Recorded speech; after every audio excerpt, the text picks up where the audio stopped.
Good evening. Thank you for your patience. Apologies that the executive session went longer than we hoped. I am calling the October 3rd, 2022 Select Board meeting to order. It is 6:54 and this meeting is being recorded. It's also being live streamed via Zoom. The pledge, yes. Could you start writing in the pledge so that everybody doesn't get nervous? Yeah. I pledge allegiance to the flag of the United States of America and to the republic for which it stands, one nation, under God, indivisible, with liberty and justice for all. Right. First, we have the approval of the Treasury warrant. Make a motion to approve Treasury warrant 23-7, payroll 23-PW7. Through the chair, a couple of comments before. Can I have a second for discussion? Second. Okay. Thank you, Gary. Go ahead. Okay, on the payroll side, there are just out of the ordinary two resignation accrual payouts. One for $1,767.46, and the other for $1,907.04. Those are for payouts for earned income. On the warrant side, so far we've paid out for the order of taking for temporary construction easements on 5 properties totaling $13,260. That's a Wachusett tip. The general fund sewer and water debt payments, $788,099.38, and that's for a refinance USDA loan and also for the water sewer loan. Lastly was a dispatch grant, which came from State 911 in a total of $61,636, which was then paid out to Elevated Consultants for the Hubbardson Tower. Thank you. Does anybody have any questions on those? We did receive that, I think, information today.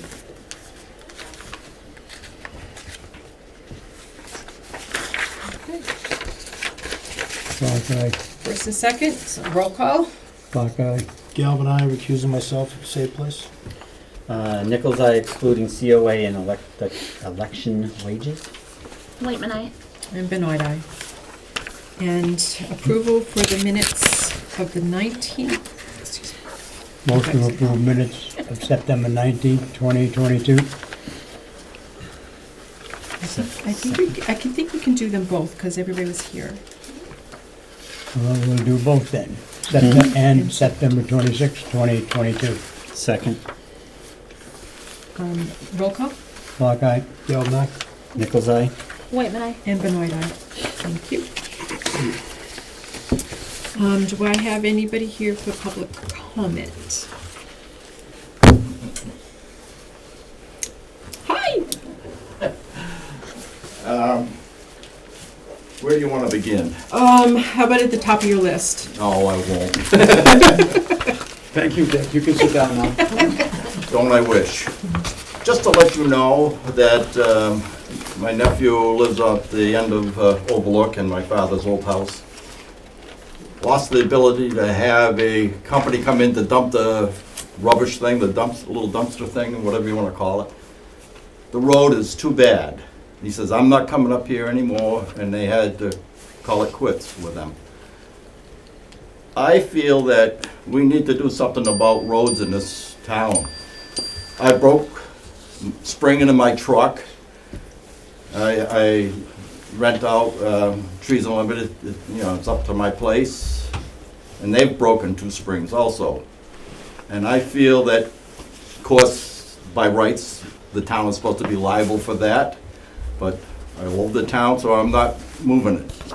But I want the road to be taken care of, at least either chew it up and put it back to dirt, but get the potholes the heck out of it. Honest to Pete, it's bad. And it's not so much the lower part of the road, it is up the upper part. And I feel that Through the chair, if I something should be may done. ask you a question. Dick, is that at the split in the road on the fork? The Forker Road going up the hill. Going up the hill further down towards your house? No, up the hill, towards the shop. Towards the shop, okay. It's been a And long time. that's part of the town road. How far up does that go, Dick? Obviously, 300 I'm asking the feet. question because we'd have to take some measurements to see, Yeah, and I know the yeah, old farmhouse yeah. you're talking about. A long time ago I measured it, and it's And 300 that feet. is, that's not the area, obviously, that goes towards your house, so the heavy No. traffic that used to go in there doesn't affect that piece. That is correct. And how far did you say the town road goes into that farmhouse? From the split? It's 300 feet up to the end. I tried to, off of an old drawing I saw someplace in the town webpage or town book or whatever. And that's where I came up with a rough length of it. So, Okay, so I guess I'll say for now, Dick, because we'd have to go up there, but I'd like to visit the site with Mr. Buckley and see what we have for the right-of-way Yeah. and take measurements, and then we'll certainly discuss with you. and roughly, when you get up there and you see their mailbox, 29 Overlook, the road went approximately like 20 feet beyond it, the town road. Does the town plow right Yes. now up past the farmhouse to your old shop yard? Not, just beyond there so they can turn around Turn around, and come come back out. All right, Yeah. so if that's okay with you, I'd like to visit the site with Mr. Oh, Buckley. yeah, town road. Come on up anytime. I've been there many times, sir. Yes, you have. I'll save the list for later. Thank you. Anybody else for public comment? Okay. We have next department head updates, and our first up is David George. Great, thank you. So this is an update for the Planning and Community Development Office, which remains a busy office. What follows is a brief description of some of the larger projects the Planning Office has been involved with. It is not meant to be an all-inclusive list. The office is involved with the subdivision administration of 4 active subdivisions. As previously discussed last time, Maple Hill Estates has been closed out with the acceptance of the street occurring at the last town meeting. For one of these active subdivisions, Brice Estates, the developer has requested street acceptance for Phase 1 and Phase 2 at the upcoming town meeting. The planning board will meet on October 11th to make a recommendation on the Phase 1 and Phase 2 streets. This will happen after the select board tonight makes the recommendation to refer this to the various committees and acknowledging its intent to accept the road. After that, the hearing will occur on the 17th. Planning board will make a recommendation.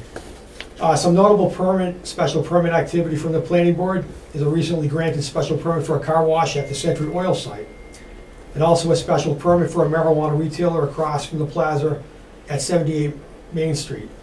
As you know, there's the Martelli building on one side. It's a parcel that was created in front of that. So those are some positives on the economic development front. This will bring some increased commercial tax base to the town. Regarding the 3 citizens petitions that were referred to the planning board subcommittee at the last town meeting, the subcommittee has concluded work on one of the items.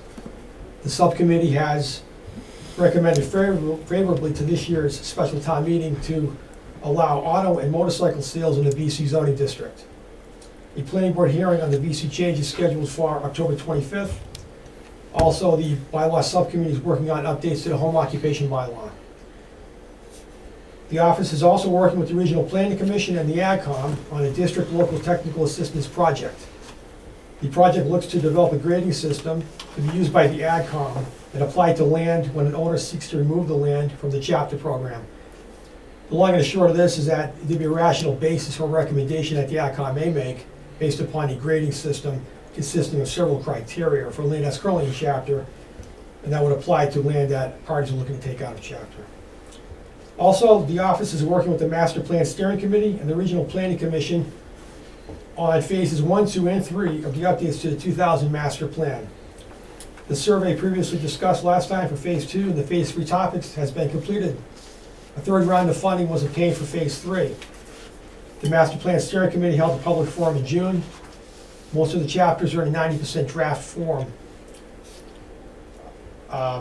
So thanks to the Master Plan Steering Committee on the hard work that they've done, and to the town staff for their assistance on this project. For one of the chapters, the facilities chapter, the Regional Planning Commission asked for a survey in addition to the prior survey to be distributed to internal town department heads So we received responses from most, and we appreciate that very much. Also appreciate the work of the planning board and the bylaw subcommittee and the master plan steering committee once again. So at this point, before I move on to the last item on this update, are there any questions or comments regarding the items that were just discussed? If not, then the last item is to provide an update on the Heights property. Regarding the Heights property, the planning office has been working with the RDIC on the disposition of a portion of the Heights property for 142 units of age-restricted housing. For more information on this matter, Mike Sullivan, the RDIC chair, is here to discuss this and give that portion of the update to this board tonight. Thank you. So, good evening, folks. What I can tell you is, as you all know, the very end of July, the plan was approved by the HPDD Review Board. At that time, we set a goal for a closing date on the property of the end of September. Recognizing that was a goal, obviously that has not happened, which frankly is not a surprise to me as this has evolved. What has happened last week is I now have a written document from the applicant asking for an extension until not to exceed the end of October, which I signed and had returned to them, agreeing to that. In addition to that, I have asked them for a written document of what the tasks are to get this accomplished for sure by the end of October, no later than the end of October.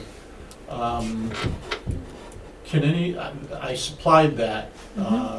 Can you put that up, or does No, Peter Crane have to do Peter it? has to do it. He Can does he have hear- it, can and he they hear have us? paper copies as well. He can do that. Hey, Peter, can you put that document up on the projector?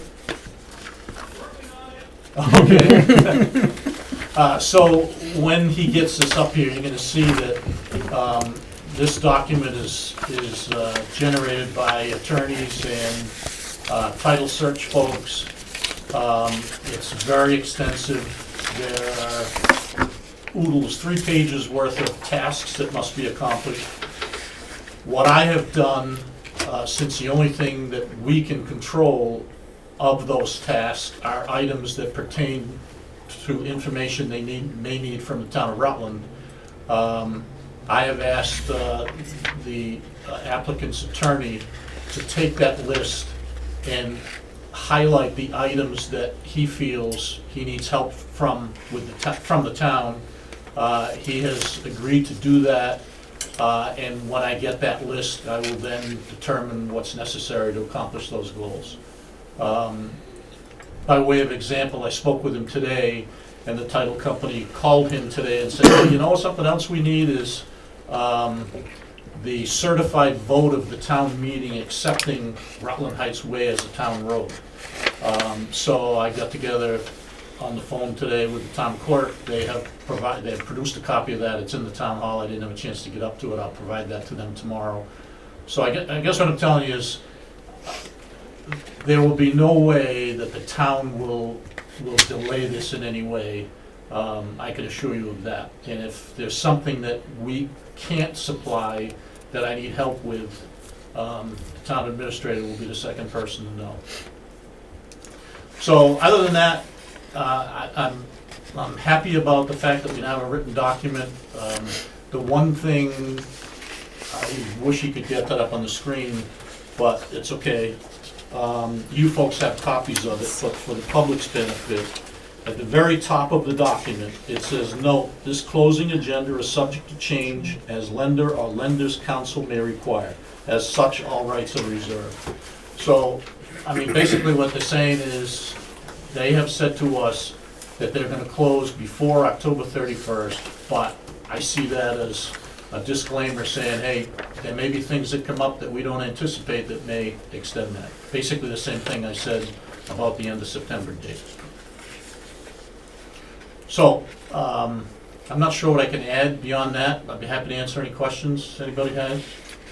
Well, I thank you, Mr. Sullivan, and just, there's 4 pages. Correct. The good thing that looking at what Rutland is responsible for, and that's through our attorney's office, out of the maybe 35 items here, quick thought, 35, 40 items, our office is responsible for 7 of them, and they all look like they're just signing a piece of paper when something previous happened. So thank you for saying that you're on top of it and you're extending our services to them to make sure that we're not inhibiting this at all. Thank you. Well, let me just add to my explanation as well. When I received this from Attorney Campobasso, he also sent a copy of it to Sharon Everett at KP Law. Mhm. I followed up that very day with a note to Sharon saying, hey Sharon, please review and advise, tell us what we knew to get this done. I didn't hear back from her, that was on, I don't remember, it doesn't matter, I think it was Thursday or Friday. So I called her today saying, hey, did you get my note? Do you see any issues? No. I'll get together with Attorney Campobasso, we'll work together, if I need something from you, I'll let you know. So I've got her in the loop as well. Great. Does the board have any questions? No, good news, the final. If I may, through the chair. Mrs. Sullivan, thank you. Just a general question, if you're anticipating a closing at the end of August, would there be... October. That's right, did I say August? I thought you said It's been a August. long day, You did sir. say It sounded like August. October. Thank you. Do you Halloween. anticipate a shovel going in the ground prior to November, December? I can tell you that the principal of this is very disturbed at how long it's taking. He wanted to start 2 weeks after the end of July sign-off from the town, but because of all of this, he can't. You know, until they get this in place, they can't do anything. Okay. So, I guess my answer to your question is, you know, if it's the end of October and the weather looks good, I would expect they'll start up there moving dirt. You know, I mean, if all of a sudden, you know, we're getting frost and there's snow forecast, they may say, you know what, does it make sense to open this hill up before the winter? Only they can answer that question, Gary. But we do know that they're not gonna start before the end of August. We know that now. October. October. I just... Okay, Please, Michael, please. I'm paying attention. I wouldn't say that we know that they're not gonna start before October, the end of October, because they're saying that this should be signed before the end of October. So let's just suppose it gets signed tomorrow. I would expect they'll be there in a week. Okay, all right, very good, thank you. Thank you. Anything else, Mr. George? Well said then. All right. Thank you very much, both of you. That was easy. Thanks. Yeah. Thank you. And Chief Seth. Good evening. Thank you for having me here tonight. Here to discuss quarter 3 of 2022 for the fire department. Just give you some updates. Last time I was here was the end of June. Some of the FEMA updates that we've been working on through the end of the pandemic is Fund 116, which was the CARE funding account, through the Executive Office of Administrative Finance. They have done their final review and reconciliation with the town that is complete. FEMA reimbursement portion of that of $210,465 is remaining, and that's in final review and should be paid by the end of this year. As you know, we conducted the FEMA vaccine clinics. That's account number 117. We were fully reimbursed for the first round. The second round is in final review and reconciliation. That's complete.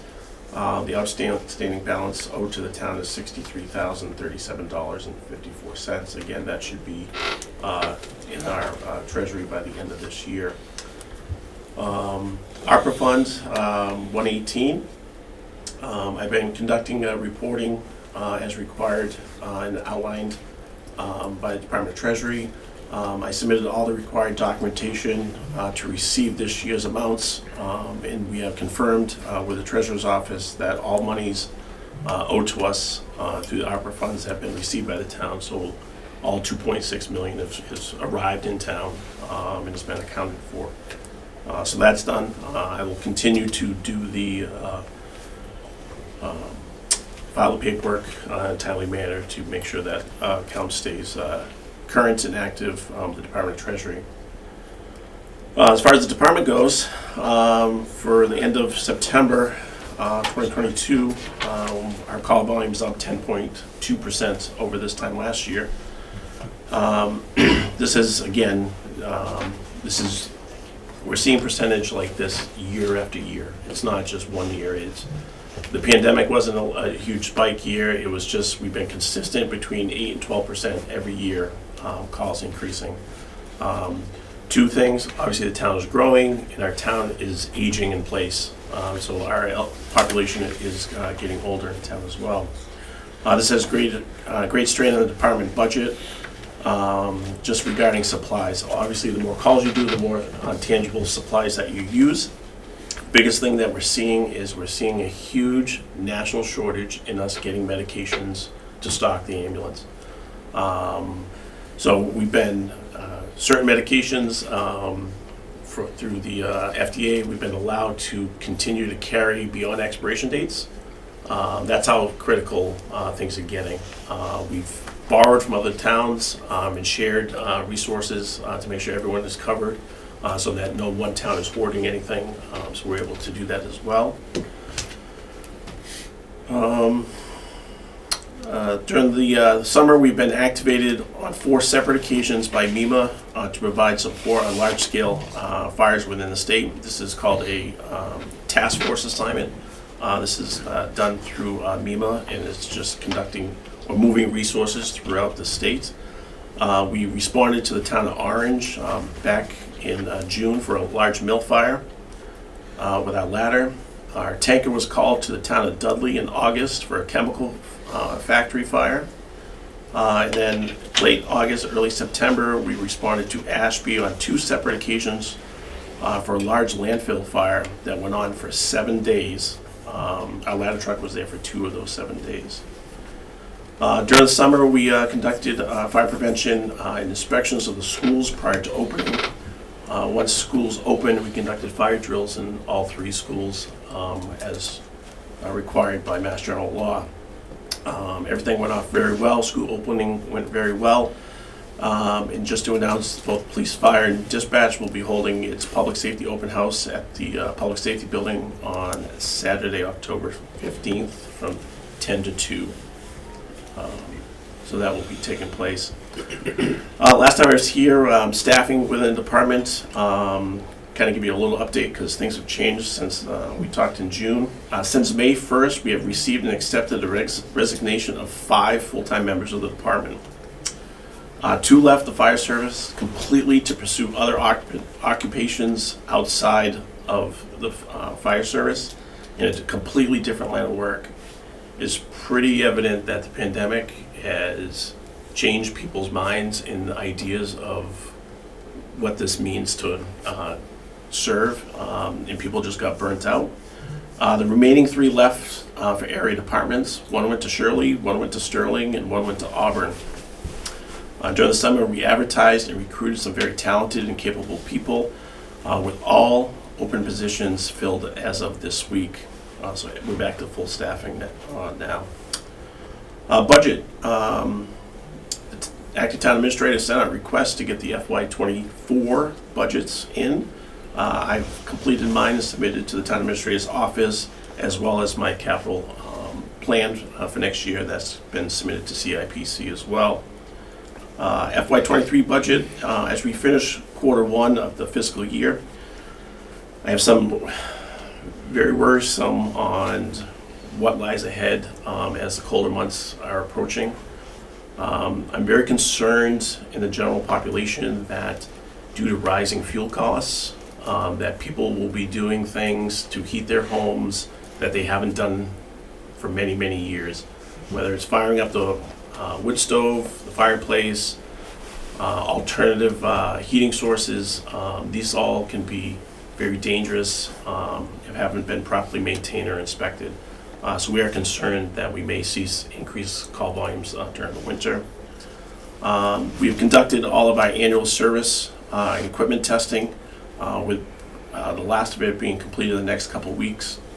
This has put a huge strain on the purchase service line item in the department for maintaining of apparatus and equipment, which may result in a article request at this fall town meeting because these repairs were unforeseen and unbudgeted.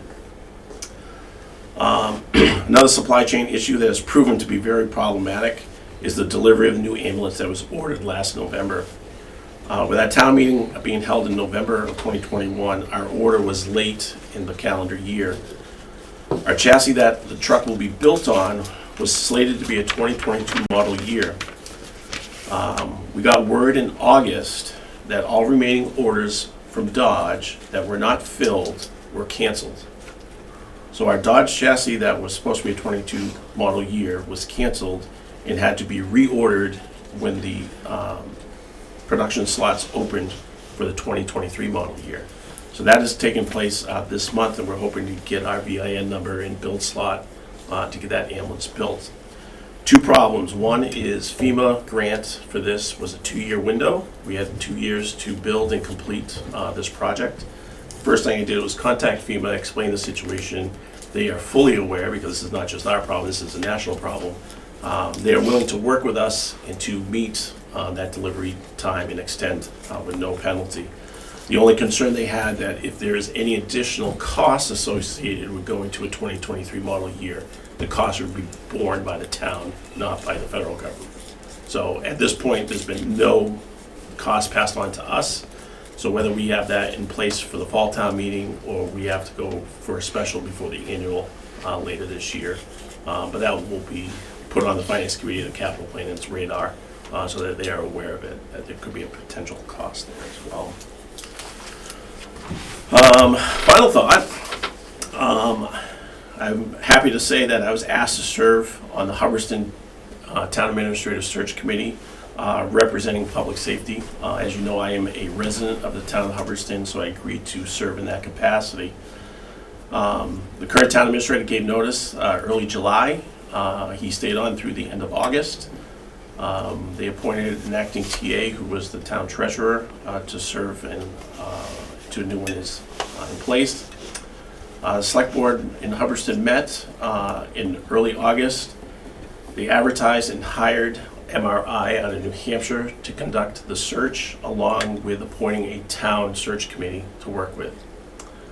On August 25th, the position was advertised with a September 6th deadline. They received 19 applicants that MRI reviewed and narrowed it down to 9. The committee reviewed the 9 on September 21st and determined that we would like to interview 5 individuals. Those 5 individuals were interviewed along with MRI on last Monday and Tuesday evening, with the 3 top candidates being moved on to the Board of Selectmen for their interview on October 15th. Just so you know, this whole project took 120 days, cost us $6,000. Out of the 9 candidates that they had, they were all excellent qualified individuals for a position that pays very much less than here. But I would be happy to say that I would be thrilled to get their number 2 or number 3 pick. Would be a great fit here. So what I'm trying to say is there are great individuals out there that we could attract, and that's all I got. Okay. Any questions for Seth? To the chair. Chief, did Yes, you sir. say the 5 new bodies, were those brand new recruits or laterals?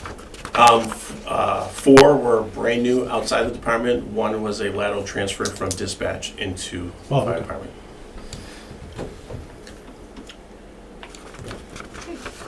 All right, thank you very much. Could I add something to Sensing? So, when you were talking about people using alternative heat sources, you may have a problem with people using what we've been using, because we had trouble securing someone to clean our chimney. We got canceled a couple of places, like we tried it early in the summer, and they came back and said they had a shortage of technicians, and they canceled their services. So, Good to know. Thank you. yes.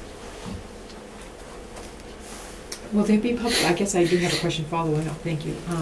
Is there anything that you can put out to the public on Facebook about reminders to, you Absolutely. have everything checked and double checked and cleaned, and don't do this. And Yep, we can actually get all that information out as well. Yep. thank you. As I'm sure you're familiar, through the chair, so there's a problem at Hawthorne where there are units without heat. Some of our seniors, 80, 90-year-olds, that are been sitting since Friday without heat and hot water. I know that the director's been working on that all night, and I believe the Board of Health is addressing it, but that seems to be a big concern to me, that our seniors are being left without heat.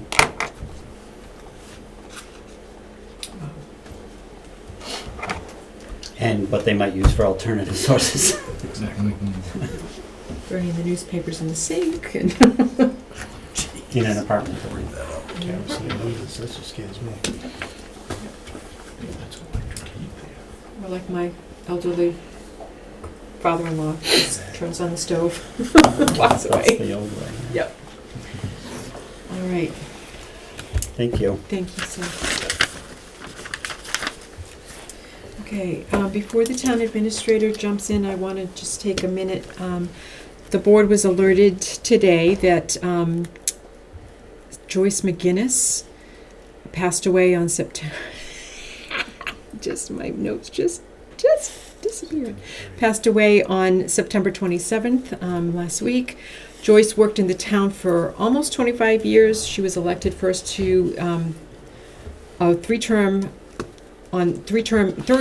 term on the Board of Assessors in 1986, and then she was also in the office as the principal assessor for many years. So our condolences to the family and friends, and thank you for letting us know about that, Tamika, through Anita. Can I request them to do a moment of silence? Sure thing. Do a moment of silence. Thank you.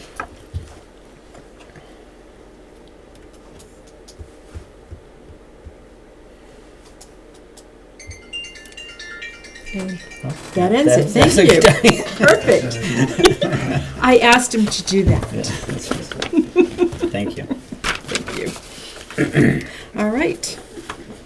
Gary, updates? I'm just looking at Karen, I don't know why she brought him tonight for that, but thank you, Karen.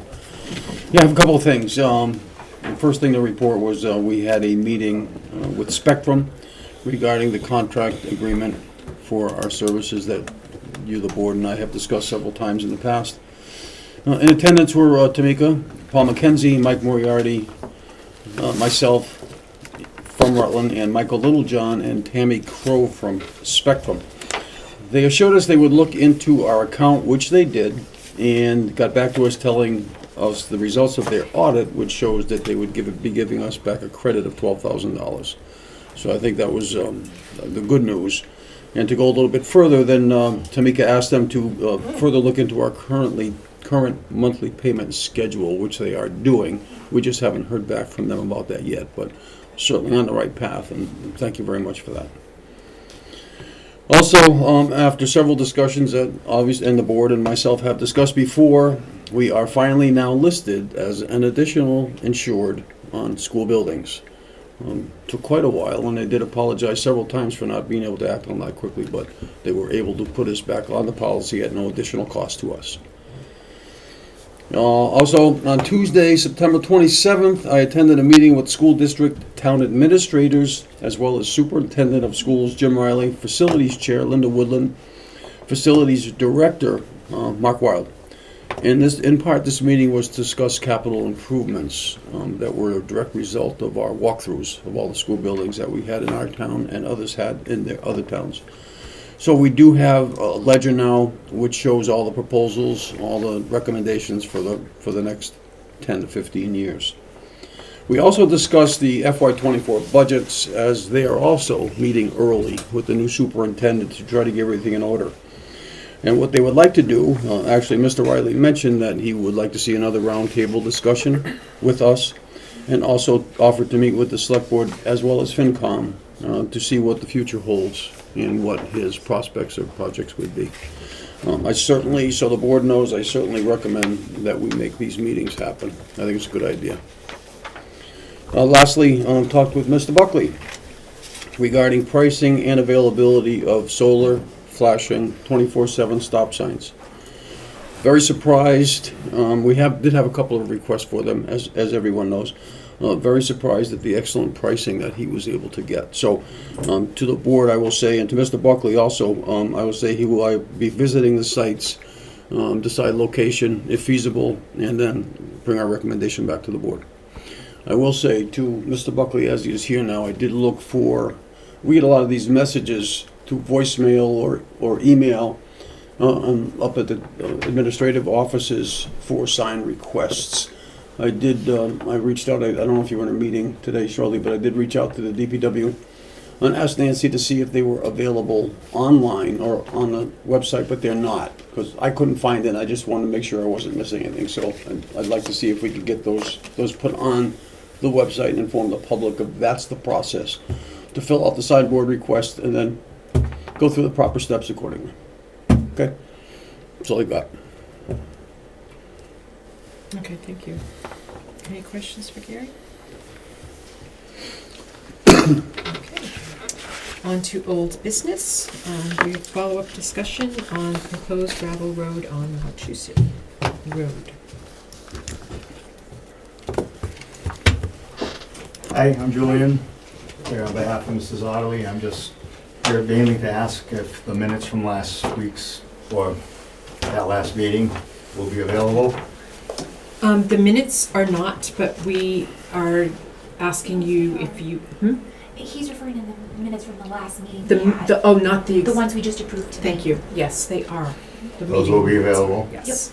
And get those to you tomorrow. Okay. Thank you. And my other question is the response from town council, is that public record? The one that we, The one that, when from I that asked what meeting? was said, you guys said, no, we can't, it's privilege. okay. That is going to be available through FOIA, so the request through the town Okay. clerk's office. That's all. Okay, Thank you. great, thank you. All right. Tamika did some work on our volunteer waivers, and I think everything is just straightforward. David Jenkins got back and said, we definitely should have these volunteer waivers in place. The one question that we did put out there, and it probably came from me, was, do we have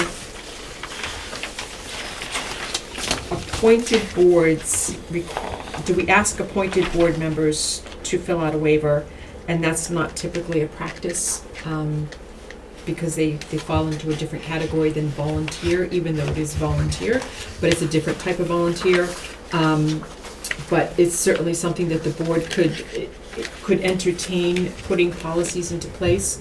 It is part of our goals and objectives to look at all the policies that we have in place in the town, and we could certainly add that to it. And since this is your project, Mika, what have you got to say? Not much more than what you already said. Just basically that town council and our town insurance company supports the use of this. One of the specific questions that we asked of the attorneys was, if a volunteer declines to sign it, do we still allow them to volunteer? And they advised that we should not, that it should be part of the expectation that if they volunteer, they would have to sign this form.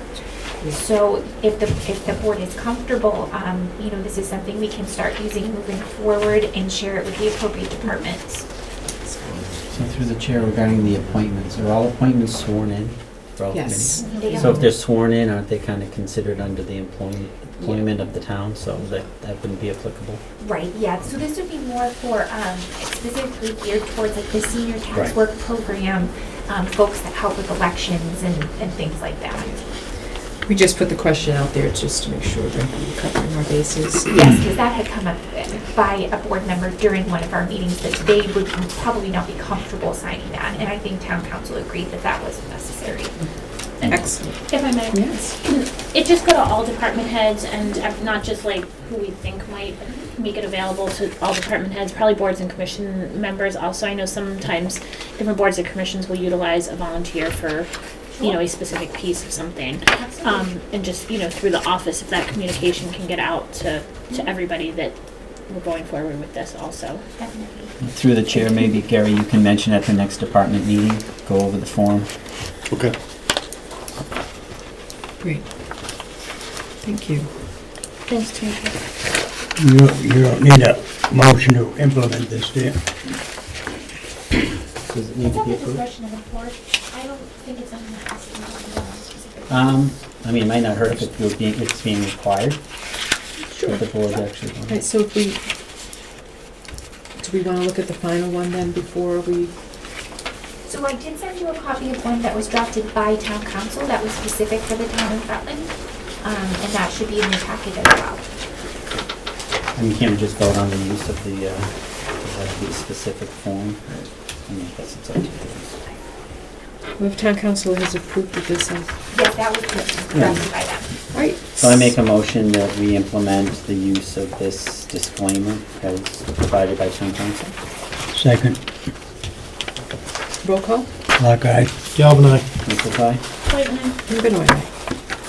Thank you, Tamika. That was, seemed like it was gonna be an easy thing, and it's been 2 months at least.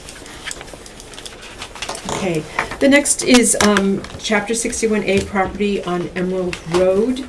The intention is to sell it to DCR. We just wanted to make sure that we had, again, town council weigh in on this, and because it is going to DCR, so basically there is no change in use. The first right of refusal is non-existent in this case, so the town does not need to do anything with this. Thank you. Except for losing tax money, that's all.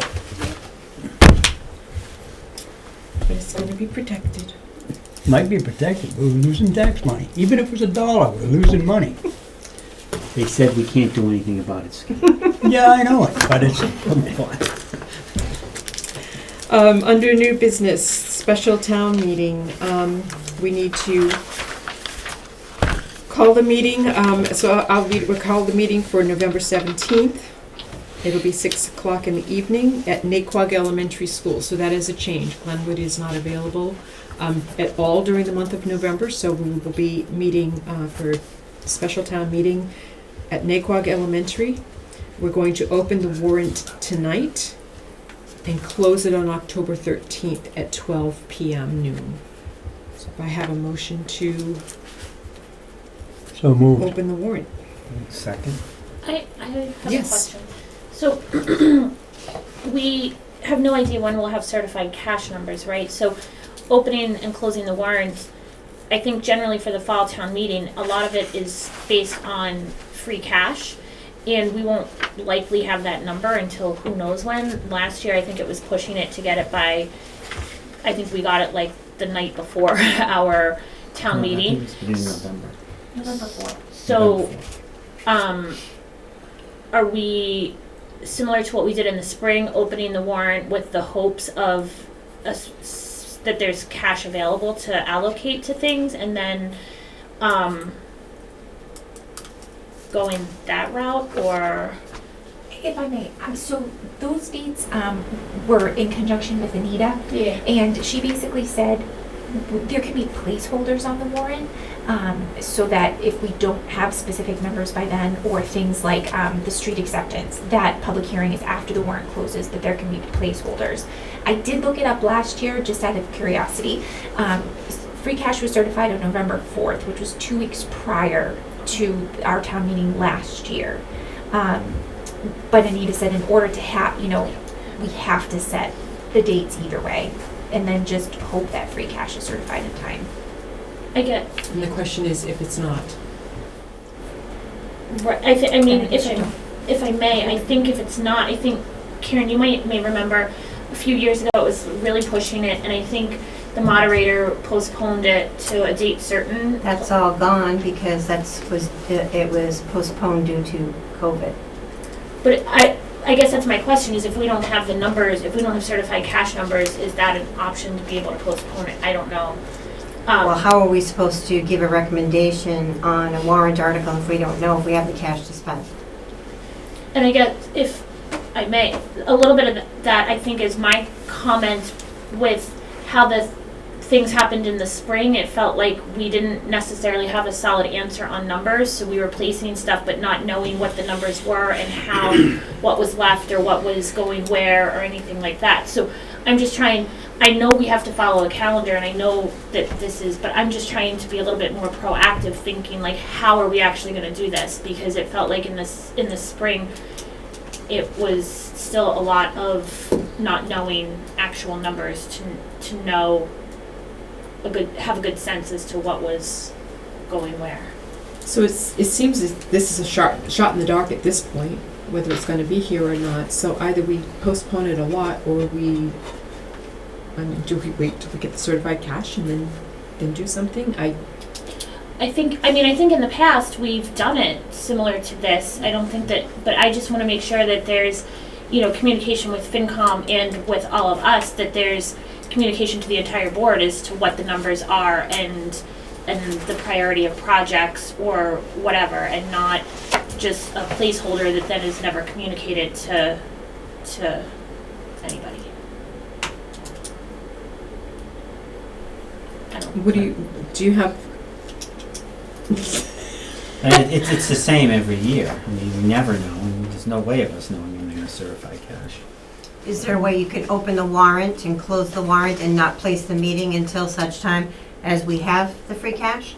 Because you only have to post the meeting 2 weeks before. So it does have on here if I may, Carol. Yes. It says that on the 31st, Monday the 31st is when the board would sign the warrant. And then Thursday the 3rd would be the last day to post the special town meeting warrant, which would be 14 days prior. So. No, what I'm saying though is just open the warrant now, get the articles, and don't post the meeting until such time as we have certified cash.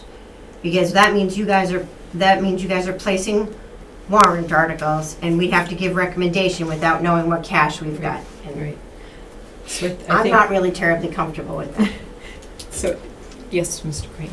Excuse me, I know Anita's not here, and I don't think I'm getting this wrong. In order to open the warrant, you have to set the date of the meeting. You can't separate those two actions. So by opening it, you say when the meeting is going to be. You can receive articles up until it's closed. At some point after that, you place or don't place articles, and the meeting is held. I mean, that's the process. So if we don't have free cash, how do we go about postponing the meeting? What we would do is the moderator would open the meeting on the date as proposed and then adjourn to some other date. That's the only way to do it. Unless there were some form of emergency that would cause it to not, if Naquag were on fire, as a dumb example, if there were an emergency, but short of an emergency, there's no way to postpone a town meeting. And I'm not suggesting anybody light a fire. The only thing that we could do is to. How do you get a quorum if you know you're not going to have a meeting? I think the A quorum is FinCom. a quorum is select board and it's fewer people than that. Yep. And the moderator. I think that part of the concern is that the further you push it out into December, now you're getting to the holidays, and then if do you have anybody that even participates? And so I think historically, it's always been pretty much the Thursday before Thanksgiving. I think that's always been the challenge of the free cash, no matter what meeting it is. If we push this off until December 1st, which is two Thursdays after that, would we feel more comfortable? It's December 1st, so it's still almost November. I was going to ask if, Gary, if you've heard yourself or through Jean or anybody, Dan always kind of seemed to have a sense as to how how the state was looking with free cash as far as timeline or anything. Have you heard anything, or Karen, have you heard anything on timeline or amount? No, I have not. No, yeah, on when the certification may be, you know, like, Just talking in the conversation with Becky and Jean, obviously, and Tamika, this is due to last year and what the town went through at that time, and we got through it. We based these dates on last year's. But it Hopefully is we the board just- discretion, so if we want to say December 1st, we're good with that, we can do that. And actually, one other piece of information, for each of the last 5 years, it's been on this relative date, the third Thursday in November. With varying degrees of terror about free cash, no doubt about it. I mean, and we can save ourselves the terror. I'm not opposed to December 1st, but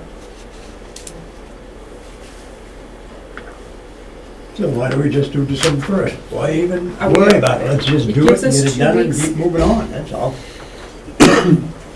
is there a, What- what do we Is do? If there I may, any- we would have to check with one of the schools first, though, to see that there was availability on that date before we would call the meeting for that date, would be my recommendation. Okay, so but we can't do that tonight, so we either need to say it's gonna be the 19th, because we backed up, it has to be done tonight, correct? We don't have If any it's more gonna be on the time. 17th, it has to be done Yes. tonight.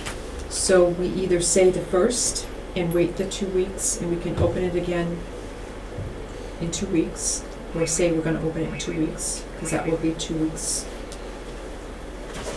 And if you don't have a place. The only question I have, and I don't know how to answer that, Set for both is dates. the back-end process, what happens after town meeting and the timelines for those things. So if there's something financial that must happen, and it takes a certain amount of time to do it, and it must be done before January 1, have we cut ourselves off from those processes if we delay until December 1? I don't know. I don't know what the processes are. I don't know enough to answer that question. It's up to the school. all right, if we've It done it, usually comes from the clerk's office, that's fine. if we've done it historically this week, and, I mean, I know historically we have done it this week, and I know, I distinctly remember at least once or twice it being a very scramble to get the numbers, but then we know we have the space, it's what's been historic, and that Through the chair, I think the safety net is if we have to, when we open the meeting and Randy postpones it to a further date for justifications because we can't move forward. No one will come back. No, they won't. It bothers people when you make arrangements, especially when you're paying a babysitter. I'm trying to get one on a weeknight. It's not the right thing to do. Well, I think that would be the plan, is if we had no other choice, we would have to postpone it. And I would hope we'd know enough in advance and let the public We know would, if yeah, it's we being would let postponed. We would let We them, do it that, and then just go in. we wouldn't have we'd have to have the meeting, but we would let the public know that the intention is to postpone it, and not have everybody come and do it. I'd also question, if we have it on roughly the same night, the third week of November every year at Glenwood, I just looked at their calendar, there's nothing on the calendar for the month of November. They told us I that they, spoke with the principal, and she said the gymnasium's booked the whole month of November.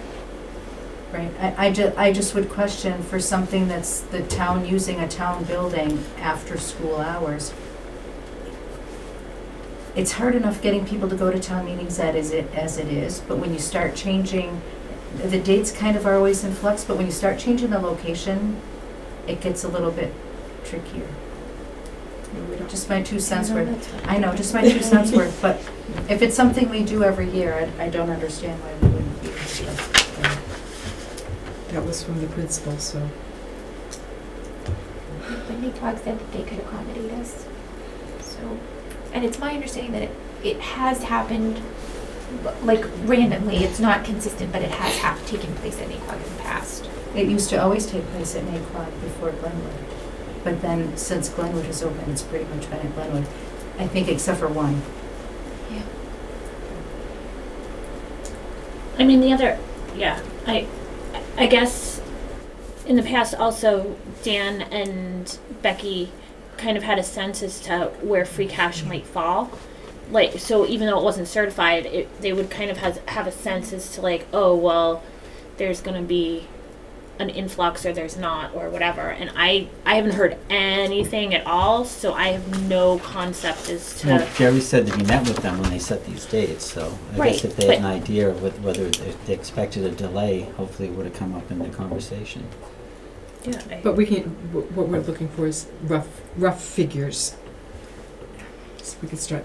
Are we sure that the numbers have been submitted?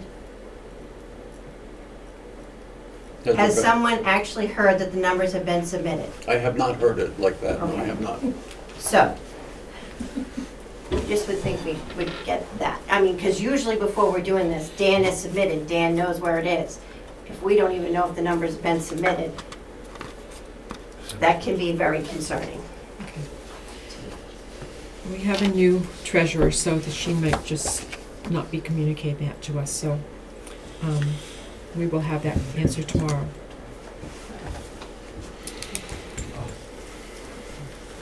Are we going to, Paperwork, you got this side of you. Oh. He's more worried about this.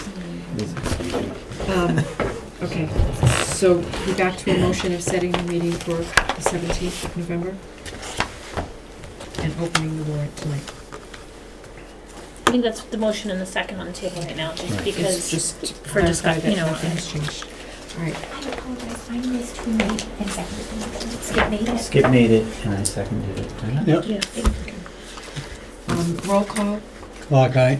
Galvin eye. Nichols eye. Waitman, aye. and Benoit aye. Okay, Madam Chair, is it appropriate to ask for a placeholder now? a placeholder for an article.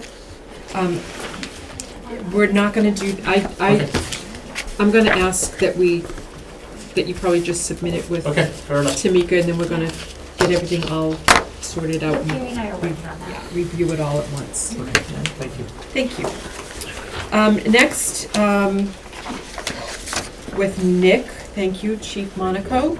We're asking to approve an intermunicipal agreement, an IMA, for the Regional Animal Control Services with the town of Paxton. This is, Paxton is new, am I right, Chief? Yep. Yes, that's correct. Okay. Is there anything that you want to highlight for us? I just want to bring up the fact that Paxton approached us because of the reputation of the service that we have.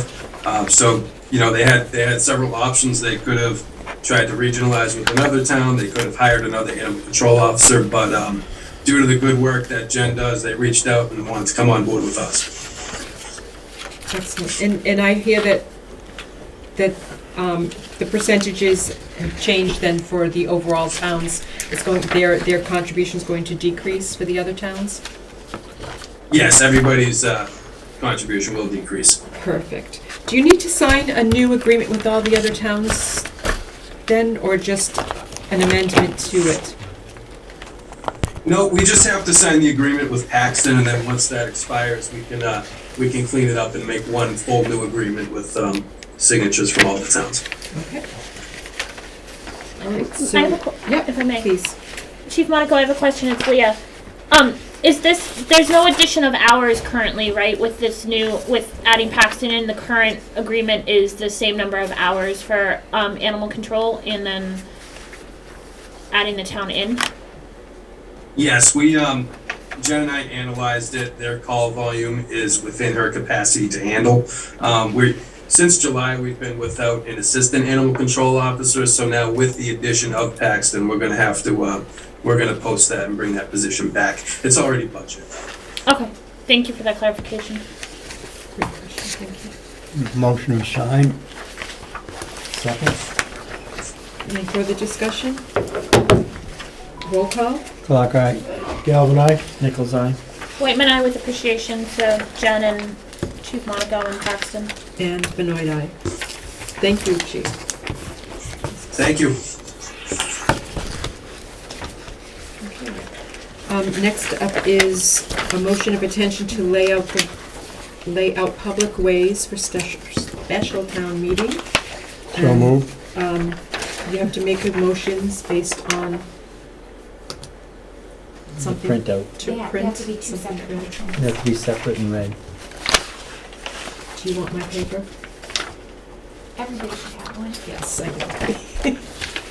That's the I first move one. that the select board votes to its intentional layout Sedona Way Circle and a portion of Woodside Ave from STA 50 plus 24.12 to STA 35 plus 50.00.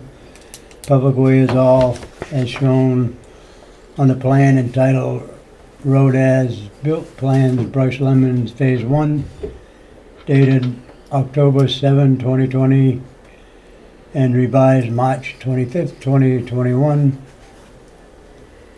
prepared by New England Environmental Design Inc., which plan is on file with the town clerk, and to forward this vote and plan to the planning board for its comments and recommendations. Pursuant to General Law, GLC 41, 81G, and 81I. Second. Any discussion? May I just ask for clarification? Can we make sure to keep these with phase 1 and phase 2, like somehow in the, I see it's in the motion, but also when we do the warrant setting, if it comes back and everything that we know in the warrant, that it's phase 1 and phase 2. Because I think at the spring, they weren't referenced in the articles as what phase they were in, so there was a lot of confusion as to what phase. So that's just like a comment for us as housekeeping, I think. But last time they were both made in one article, or was it separated last year? I don't remember, but I remember that there was confusion because there was one that had, yeah, but I think, That's why they weren't approved all last year. I don't know, I don't remember how, but if we can just make sure to keep them listed. Great, thank you. Roll call? Clock eye. Galvin, aye. Nichols eye. Wait a You want minute. the second one? Benoit, aye? Sure, I'll read this one.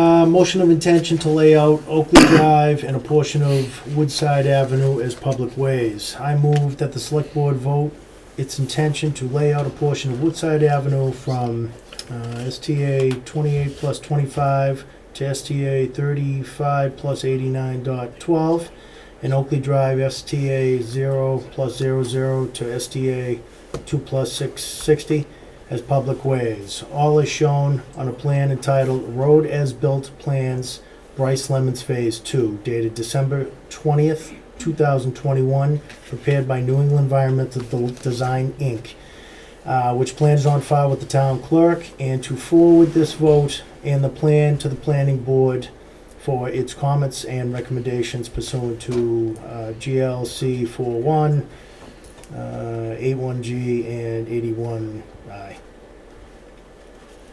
Second. Any discussion? My comment's the same about keeping the phases listed. Clock eye. Galvin, aye? Nichols eye. Wait a minute. And Benoit, aye. Thank you. The next is Port-a-Potty at Memorial Field. So we had an existing porta-potty by another company that's been at Memorial Field forever. It was horrendous. It got removed finally, but it leaves a void in up at the Memorial Field. Pleasant, yes, I want to get their name right. Pleasant View Waste Removal has agreed to keep the porta-potties there until, is it November? So they donated a porta potty through November for the rest of the So, sports yeah, season. they brought one up. It'll sit there gratis for until the end of November.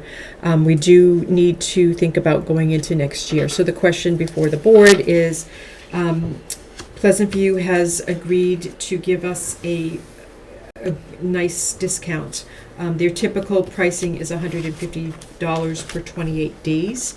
They are willing to help us out with $100 per 28 days.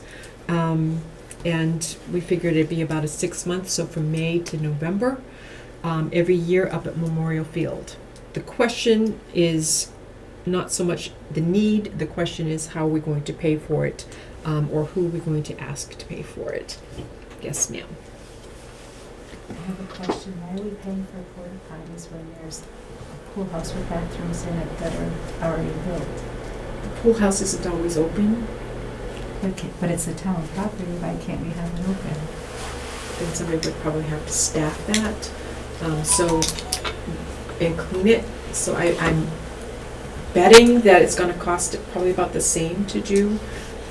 We're using our resources, our paper, our water, our wear and tear.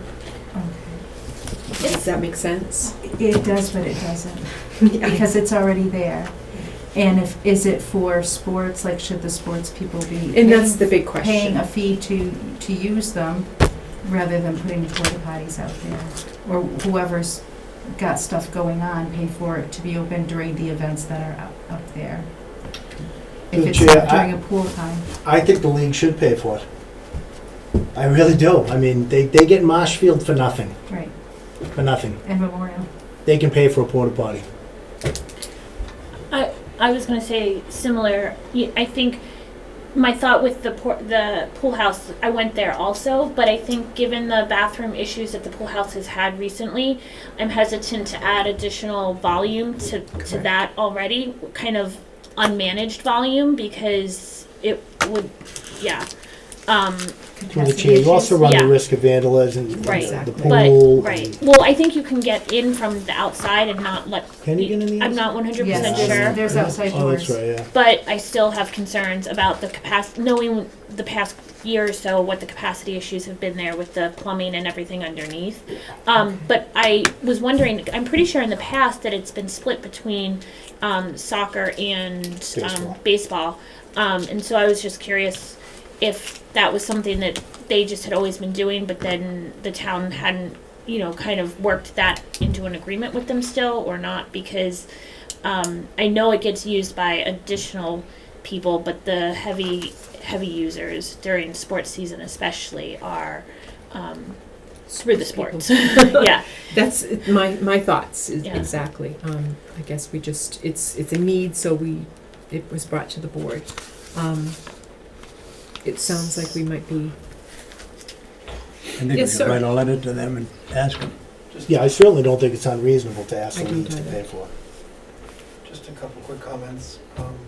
Repairs have been made to the pool house restrooms, and they function throughout the summer without any incident. So we've improved that situation. But I don't believe the pool house is heated. We'll probably be pulling the meter in the next week or two. So it's not set up for winter use or cold weather use. And soccer goes into where you have potential frost, so it's not really prudent. And currently, our parks budget is zero funded, so you'd have to raise levy funds to fund something like that. At the end of the day, I think the onus is on the sports teams. So I think I heard Mr. Clark start saying that, we'll just I think we write to should them and just say write them a that- letter and ask them what their intent is. Tamika, you had the conversations with Pleasant View. Yes. And they're giving us a good deal. They take care of us all summer long. They've been really great with 4th of July, increasing the numbers and all of that. So I don't know that if we tell the sports teams that they need to provide it, which company to go with, or can To we? an extent, the town only has certain folks that are licensed to be in the town. So there isn't kind of a carte blanche that they could just bring somebody in. Because they do work with a specific vendor that I did find out through conversations with them, but that vendor is not licensed through town. And Pleasant View Potties happened to actually see our post on Facebook, and they were kind enough to reach out and donate one. But Rutland Youth Soccer was willing to cover one through the rest of the sports season. I mean, I think it could be, that there's a gap and that we've attained this pricing, if Pleasant View is willing to maintain the pricing regardless of where the check is coming from, as an option. We've provided, the town has obtained pricing at this reduced rate or whatever, if the, you know, as an option. Yeah, I think it would behoove us to keep using them. All right, so how do we, from the town administrator's office, a letter?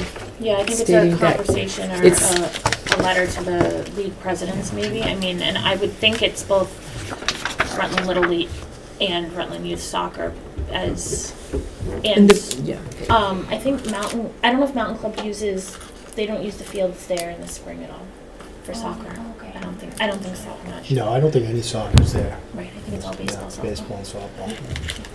Excellent. So I don't think there's any action. Let's see, do we need to take a vote? That's just a conversation. Thank you. Mr. Crane, I think you're up. No, it's not. ARPA funds. Oh, I checked it off. Well done. Oh, sorry about that. Future management of ARPA. So you're on deck. Sorry. That's you're all on right, deck. thank you. Future management of ARPA funds. So there's been some conversation that I was part of the starting of the conversation, and we did bring it up a little bit at our goals and objectives meeting last week. But we need the board to make a decision. The suggestion is that we draw a line under under what we've expended and appropriated for ARPA to date, and we have just take a pause on further expenditures. We need to appropriate funds by December 31st of 2023. We need to expend those funds 24. So correct that, December 31st of 2024. And we need to spend the money, everything needs to be finalized by December 31st of 2025. Currently, we have Just under a million. Just under a million. 987,000 and change. just Out of under a million. 2.6. Out of 2.6. So we have spent 1.6 so far of the 2.6. Appropriated that much. Appropriated and spent. Concern of mine, which may have started this conversation, was that we could go through that next under 1 million with the blink of an eye. And if we take a pause on this, we can do this more intentionally. We can work with this CIPC to see what they have for projects, and just to more intentionally do it. I think that knowing that we have more than 2 years left to do this, like I said, it could all be gone by the beginning of the year. But I think that if we take a breath. If I missed something, Gary, because I've had the conversation with you and... You have, and I understand you're saying take a breath, but I mean, we all have those unanticipated items that do pop up. How would any of those be handled just to the board? On case-by-case basis. So my recommendation, I'll make a motion that we disband the ARPA committee and that the funds be frozen and used on a case-by-case basis for essential uses that would be reviewed by the town administrator and brought to the board. Second that. Discussion. I don't feel comfortable totally disbanding. I would like to rework an ARPA committee. I don't feel comfortable completely disbanding it. One of my kind of questions, concerns previously was that there was not really an avenue for public input. A lot of other communities had an avenue for public input as far as potential ARPA projects or ARPA funding. And we did not. It was very kind of insular and everything, but at least there were additional eyes on and conversation on the money that was being recommended. I don't feel comfortable kind of taking away any, I would be happy to rework an ARPA committee and kind of expand it with, maybe additional public input or something to take it out from just kind of the town building, but I'm not comfortable disbanding it entirely. So through the chair, I guess the problem would be that if we're down to a smaller amount and we want it for emergency uses, we're gonna have public input on what is essential emergency uses of the town? What would be the purpose of the public input if we feel that we need to hold on to this money to address Well, I immediate think, needs? yeah, I mean, I think any project that's coming in is, and maybe it's not necessarily specific public outreach, but I'm not comfortable disbanding, like not having some additional layer of oversight with the way the money is spent. I don't necessarily think that, I think that there needs to be an avenue to have any potential projects reviewed, vetted, kind of, the department heads currently have kind of known what's been coming down the pipeline for whatever, and been able to have those conversations, I think, and judge, okay, that's a solid use, we can justify that, versus some of the others I'm sure that they've been sitting on because they know that we don't have that much left and that it's maybe not a top priority. So I'm all for, I think we've all been kind of trying to be as protective of this money as possible, and after everything that happened last year, we haven't had that option, and so I'm all for kind of trying to put a pause on this spending, but I still am not comfortable not having some sort of larger review process. If you were to rework the committee, what would the makeup of it be? I haven't thought about it, to be honest. I mean, I was thinking, I wasn't sure that's, I struggle a little bit now with it being not all department heads, a select set of department heads, and not having greater input from kind of key players, stakeholders in town that may have something that's not, that doesn't have the voice because they don't have representation there or something. But I don't know, I haven't thought about what how to fix that or what that would look like. And I do think that we as select board need to be more intentional with having conversations. We kind of talked about this in our goal setting meeting with other boards and commissions, but especially when talking about this with CIPC, because I felt the past couple of years CIPC has been very standalone, and there's been no select board interaction with CIPC, so we don't even know what's on their radar, let alone whether there's funding or not. I mean, so I think that's been a disservice that we've done to ourselves. So, but. So through the chair, so any department could at any time make a request through ARPA, correct? Correct. So why wouldn't we, even if we had the town administrator bring it to the board, we could go to the finance committee or to capital improvements and have them, give an opinion on it as well and provide that to the board. Yep. Did you hand up? Yeah.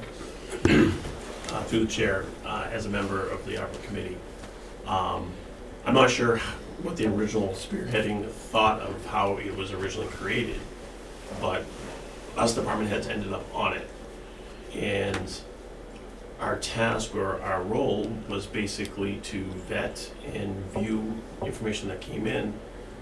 And if you feel as a board that we haven't reached out to other people in town, I think there's been no directive from the board to us, say, hey, we're willing to do the work, but if you're not telling us that, hey, I'll be honest with you, I put together a complete grant package to go out to all nonprofits and businesses in the town as and put the whole document together, but we've never had any directive from you, so that's what you wanted to do, because it seems the capital planning, the finance committee, and the board wants to hold this as town money.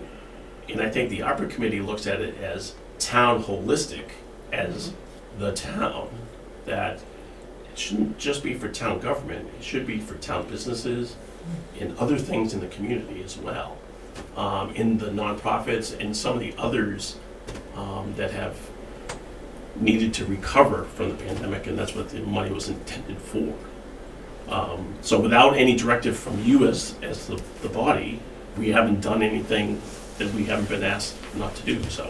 Yeah, so I'm want to add a little bit of background. I think when the ARPA committee was first formed,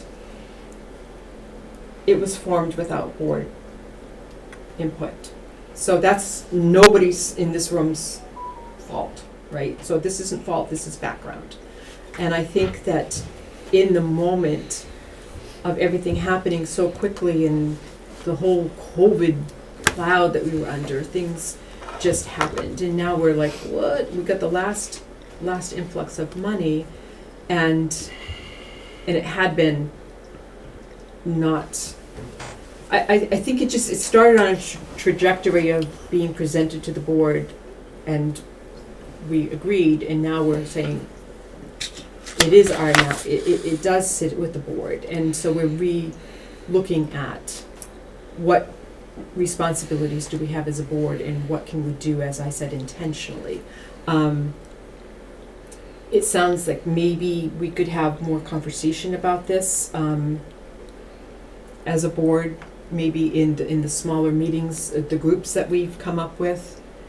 But to pause right now, the committee could be ad hoc at this point, and maybe we'd look to see what that committee makeup would be, because we've had discussions about kind of mixing it up a little bit in this last and final phase. But maybe instead of disbanding the committee, maybe we could pause the committee, pause the fund spending. Is that something that's more amenable to the board and for further discussion? But Yeah, I think further discussion is important. Talk about it instead of just disbanding it tonight. Yeah, I mean, I think it seems premature to just disband it when we as a board haven't really had any conversation. We've reviewed the items that have come before us, but we haven't had any, as a board, conversation as to kind of what we ideally would like to do with that money, even before we spent more than half of it. So, and a lot of that was just putting out fires, and so I think that it's very premature to disband a committee and not have a plan and put it solely in one person's lap. it wouldn't be in one person's. Well, to review things to push towards us. And I'm just saying an individual, like. I agree, because that's what we had before. Right. And we don't want that. Right. I think that's what we're trying to step away from. And maybe I've presented it convoluted, but, Well, through the chair, like I said, I mean, anybody was able to submit proposals or make requests to the committee, but we didn't see all the requests or discussions. We only saw the ones that the committee had voted on. So as far as other departments and recommendations for funding for some of their needs and stuff like that, that may never have come to the board at all. There were discussions regarding needs for other departments that were not, so we have no information as to some of the things that were proposed and not brought to us. And I don't disagree with that, but I think that the board hasn't had any involvement in this, and it was kept very much out of the board's hands. So I think I'm understanding that the board's taking a more intentional role, which I don't disagree with by any means, but I don't necessarily think that disbanding a committee that is providing at least oversight. Like, if we say, okay, hey, we want to pause spending, totally fine, but still not just at the leisure of the 6 people sitting up here at the table. You know what I mean?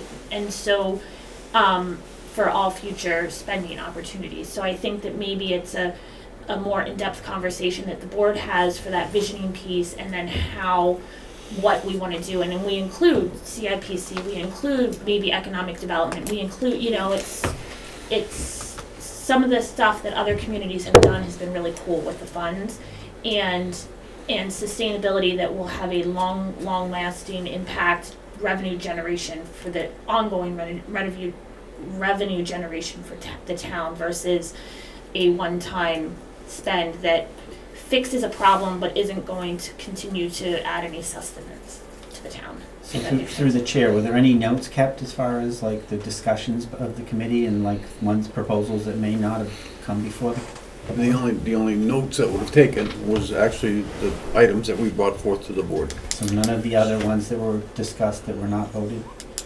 I haven't really, since I've been there, sir, I haven't seen any that Right, have and been there was- brought in and not voted on and brought to the board. There was a lot of activity before that. If, through the chair, again, the spreadsheet that Becky should have given, or given through Gary to the board, at the very bottom, there's a big lengthy list of items that have come into us through CIPC, other departments that we have listed, that we've taken no action on because we weren't taking any action because we haven't received the second pot of money. So to say that we haven't vetted anything, it's, yes, we've taken all the information in that people have asked, and it's been on that list for the last 5 months. So it's been in front of you many, many times. You know, bathroom for the senior center, or the community center, different things. A lot of items from CIPC that were approved for the annual town meeting last year that were referred to. Was a rec building put on there? Discussion about a, I think it was. so that's on the list? It should be. I mean, we talked about it and we looked at all kinds of things. But again, there is a pretty lengthy list at the bottom of that Excel sheet. And if I may, I struggle because I feel like I don't have a lot of information. It's a lot of numbers just thrown at me, but I don't ever remember seeing like the list, the triage list. And I don't know where that breakdown happens, but I feel like disbanding a committee that people here that are on the committee can attest that that the work is, some work has been done and attested to. I struggle a lot with Well, then maybe that. we need to meet Can you with get the that committee, list? some representation So- of the board to get some more I think information. if you're open to it, I think. Yeah, But, yeah, but yeah. that was just my, I don't, Like, through the chair, like I said, the concern is that we're down to the, a much smaller amount with much less opportunity right now. It's probably something we probably should have addressed earlier on if we wanted more input on some of the funding. Yes, sir. Thank you. I also remember the ARPA board and committee, and I'd like to thank you for the time to be involved in that. Two quick things I want to comment, and some of it's some history. Early on in the ARPA process, there were, and the other board member or committee member can agree with me, there's things we couldn't spend it on. A lot of our job was simple filtering. So probably the first 3/4 of the existence of the ARPA committee, like the bathroom improvements, we couldn't spend that money on. Or it had to go to things like infrastructure and some other town functions. Only until very recently where you were able to have a lot more freedom to spend that money. And that a lot of that came out of just this last budget cycle. So a lot of our decisions were based on federal guidance, and that has yet to come up. Wouldn't you agree? So please put a big chunk of our job wasn't that we didn't want to talk to people or hear what they had to say. It just didn't fit the silos that were put in front of us. No. So please don't discount that. No, we understand that too. And There's a process, so only until very recently did you have any freedom to spend that money in the way you wanted to at all. So please be aware. Sounds like a lack of communication with maybe the select board members not necessarily knowing what's going on other committees. And I've been on the RDIC for quite a while, and several years ago, I think even before, maybe Skip was on it back then, where select board members would choose, they were like representatives to every board. We haven't seen anyone at RDIC meetings in a while. So it sounds like there's stuff going on you don't necessarily know about, but maybe it's a communication where we might have to go back to something like that so that you guys are informed. thank you for bringing that up. We did talk about that again as well last week at our goals and objectives meeting. And we are going to be instituting that again before me, so I don't know why it went away. But it did, but we are resurrecting it because of exactly that. We need to know more. Because as someone who didn't even know what ARPA existed, it sounded to me like you were throwing the ARPA committee under the bus for not telling you what was going on. And I'm not saying that that's the case, because after hearing what's going on, it sounds like it's just simply a lack of communication.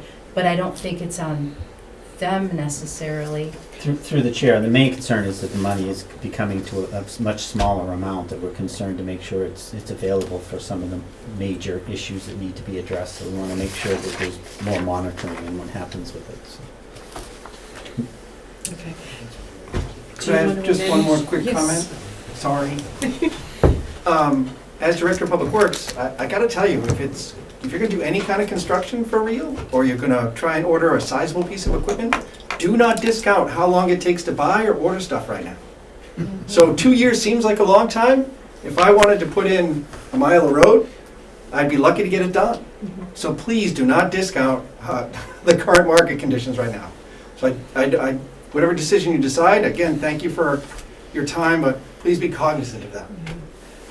If I could be so bold to say that the board thinks that we'd like to pull back some communication, some sense of, I hate the word control, but things that the buck stops here, and we haven't necessarily had that information, or it hasn't been transparent, let's say that. And that's not directed to anybody in this room.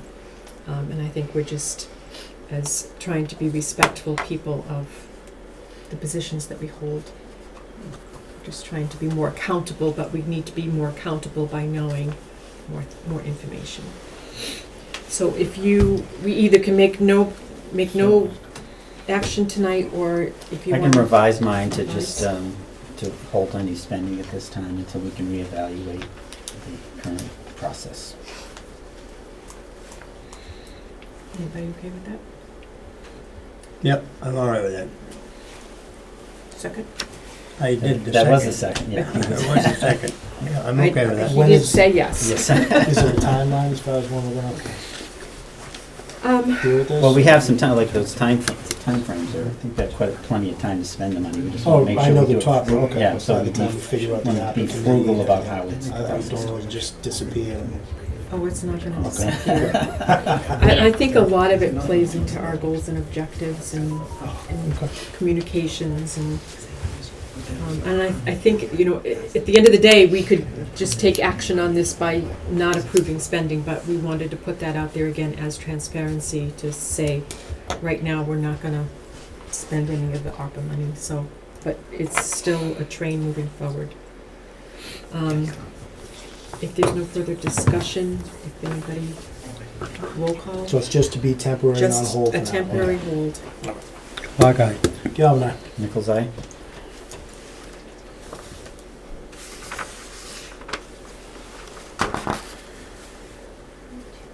Whitman, no. And Benoit aye. Special town meeting bylaw revisions. You're up. Thank you. Now. Through the chair, members of the select board, the ad hoc bylaw committee tried to put bylaw amendments on the spring town meeting warrant, and that didn't work for reasons.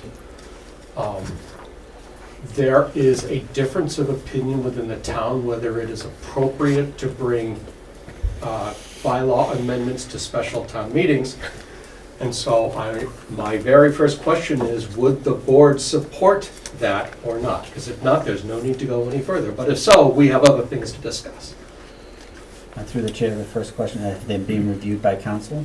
They are still in process of being reviewed, and I have more to say about that. Okay, because I mean, it might, I that have would been- be my main. I have been told I will have them this week, everything that we put out for review. I support him. Have it on the warrant, town meeting.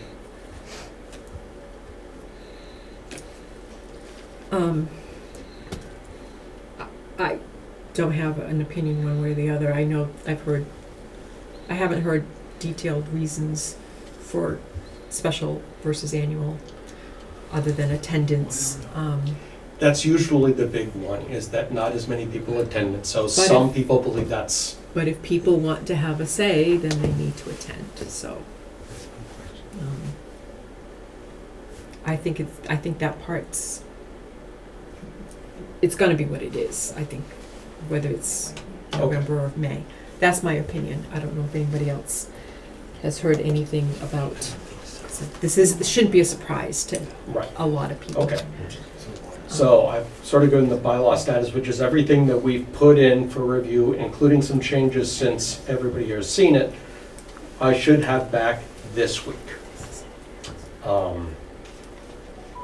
The bylaw committee had a long discussion about how to present this at town meeting, and we actually think that it's better, instead of having 7 or 8 warrant articles, to have a single warrant article. If we have 7 or 8 articles, they're all complicated in terms of what gets amended and what gets repealed and everything, as opposed to a single warrant article that says to replace the body of bylaws with that's proposed by the ad hoc bylaw committee. It's a much simpler process. The same bylaws are going to be as controversial, amendments are going to be as controversial as they are. And I think that's only going to be 2 or 3 bylaws out of the entire body.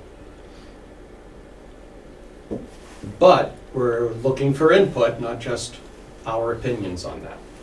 Because I have to write articles, so I need to know how many to write. So what you're saying is you want to put them all under one? Yes. And then what are you giving to the public to see what ones are being done? We have a document that describes all the consequential changes to the bylaws. It is that I would propose we hand out at town meeting. If we try to hand out the entire book, that's 159 pages per copy, and it's only 80 sheets of paper per copy, but how many copies are we going to print? And we know people are going to be going through them like that. I think giving them a sizable, a small set of data, of information they can use to make a decision. Some people will have reviewed them online. The Lord knows we're going to advertise as much as we can. We're going to rerun the programs that we did, the hours and hours of presentation for that, plus other things that we'll talk about in a minute. But as I say, we think it's best to just do it in one, but it's what the board will support. What are you trying to avoid again? To reduce the number of articles, which overall I believe will reduce the total amount of time on the bylaws at the town meeting. So what happens when people want to pick apart something and not pass the whole article with all of the bylaws? Which is a possibility, but the truth is, if any part of chapters 1 through 4 don't pass, we may as well have done absolutely nothing. Because that constitutes the governmental structure of the town, along with other things that are holistically part of every single bylaw. All the general provisions are part of every single bylaw. And if you don't do them, again, all 4? I take it back, it's 5, the first 5 chapters. If they're not all done, there's no need to go any further. So if you're on the floor and the whole article is all of the bylaws, and I'm picking a number, bylaw 3, because I know there's numbers within, no way. Is there language to say that if anybody's picking that apart, that the whole thing is gone? It'd have to be. No, at the end of the day, it will be questions of amendments. So there may be floor amendments to change some bylaws. If enough people decide that the body of bylaws is insufficient, they won't pass it, and that's it. If somebody has a problem with a bylaw, which is what I expect on the floor, quite frankly, that's the 2 or 3 I was mentioning, then there will be floor amendments for those bylaws. So then what's the problem with, I would think for simplicity on the constituents' side, this is bylaw 1 and we're going to go through it. Yes, bylaw 2, we're going to go through it. What is the point of not having them all? Well, as I said, chapters 1 through 5 really are a body. Doing anything, again, if any part of it doesn't, then our government is broken according to our bylaws. And how can you make an amendment on the floor for one piece that you know is not going to affect? Mr. Moderator, I move that we change the fourth word of the third paragraph of Chapter 2, Article 3 from this word to that word. But if it is as simple as a word, I would imagine that that's not a big deal. But what if it's becomes the part of the substance that you talked about?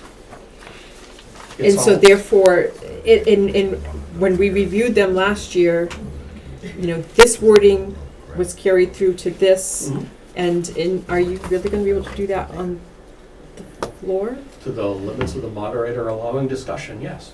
It's going to be a long night. We knew it was going to be a long night. It's a long night whether it's 20 articles, 100 articles, or one. That's not going to fundamentally change the discussion. Karen? So I hear about that there's this document. I've been hearing about this since last year, that there's a document that shows the substantive changes. Is that posted on your ad hoc bylaw subcommittee page? It absolutely is. And where is it? And it has been for a year on the Where is it? town website, boards and committees, ad hoc bylaw committee, top left is proposed bylaw changes in the menu, and on that page it says if you want to get a list, the set of substantive changes to the consequential bylaw changes is in this document. You click on it, it pulls it up. Okay. There's one link that says here's the entire body of bylaws, Peter, and we have every single bylaw pulled calm up. down for a second. I'm here to tell you, I use this website all the time. All the time. And I couldn't find it. Why isn't it on the front page? Is when you type on it, I can find all the old bylaws, all the everything else, but that's hidden. Why isn't that right there so that when you click on it, it's right there to see? That's a discussion for someone that is outside of my Because we can make that happen. And yeah, because it still says that this stuff is all in, there's still, a bunch of the bylaws are still in review as per the update. And the Well, thing they are in comes- review. They are still in Because review. they're still with legal. Okay. But- Well, not for nothing, but I was also involved last spring when we were told, oh, they'll be back from the legal by in time for the town meeting. And here we are still waiting for them. Well, we haven't set if we get to the point where we're setting the articles and it's not here, then we'll we know repeat what to last do. time. I mean, it's what we've done in the past. But let's work to get that on the front page, and it should be pinned to the top for the home page so that it's easily accessible, even with the instructions if you need to. I will say for quite some time it was the top article in news, and it stayed there. I need to make sure of that. So the front, when I click Front on page, the front the page. news tab, right there. It shouldn't be on the news tab. If it's not showing as soon as you open up the home page, which I think it can. Just not arguing. No, that's on the front page are all the. Okay, you are said the news first- tab, so Yeah, it's the I fir- don't want to have to There's navigate a anything. tab of things you can show, news, contacts, I forget what's up there. Okay. I'd have to pull it We'll up. just make It's, sure that. what, you open the page, it showed up. It was the top item in that list of things. Okay, so I- we'll pin it again. I have a question.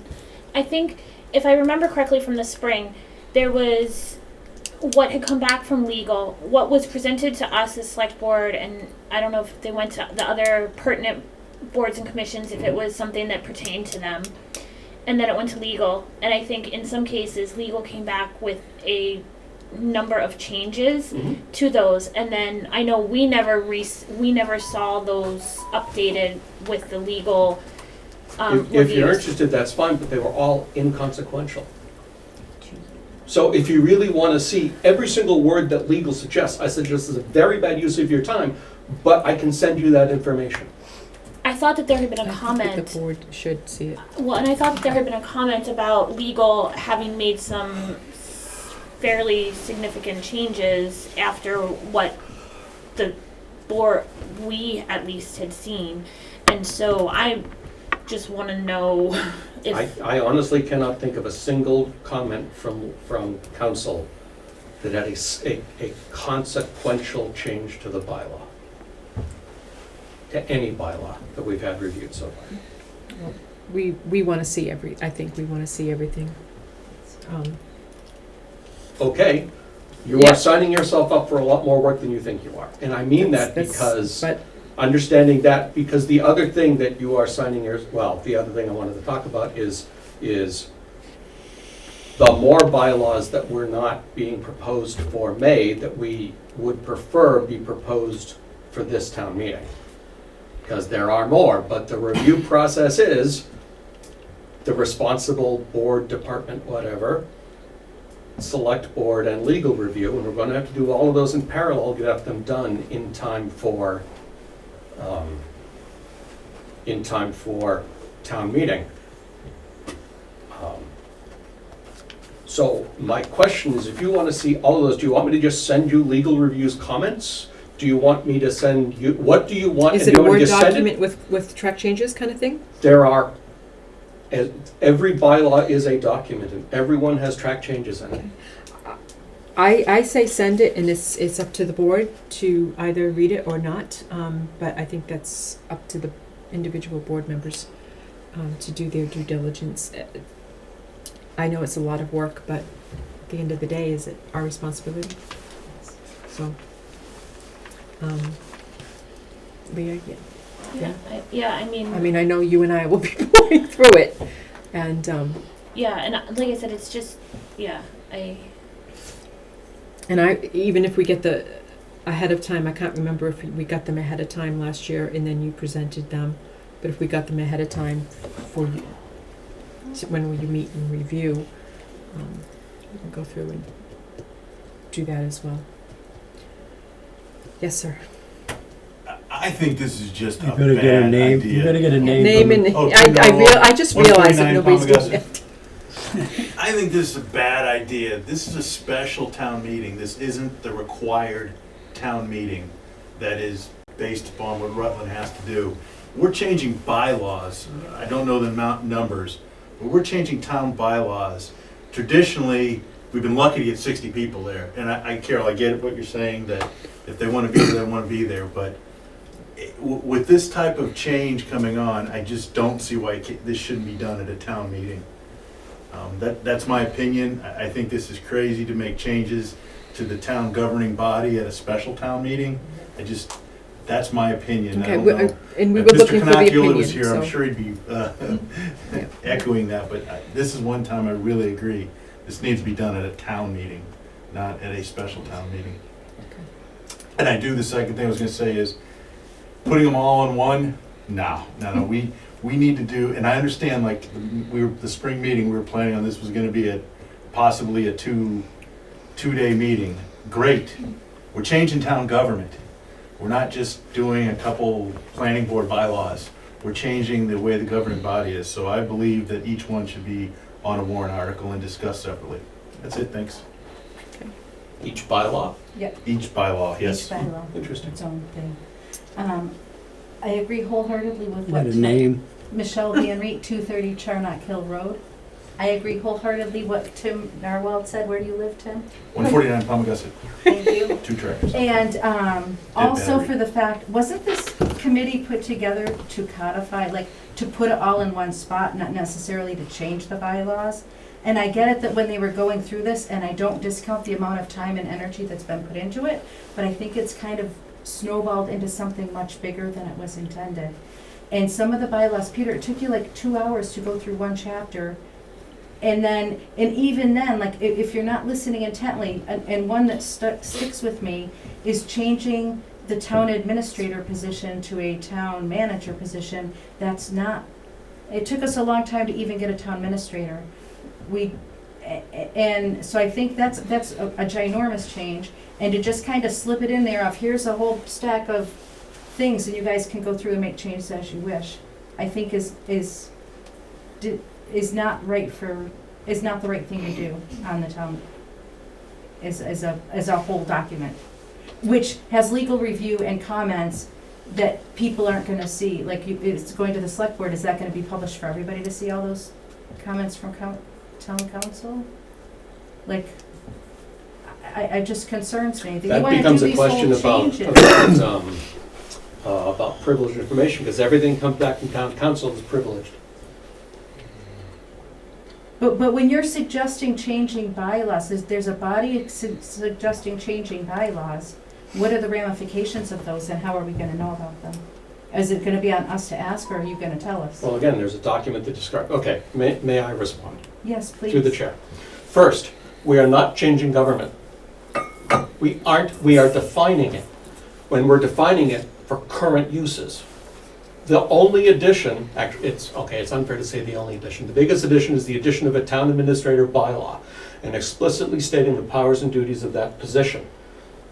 We are making very clear what the powers and duties of the select board are and the treasurer collector. There is a new accountant bylaw to cover that position as well.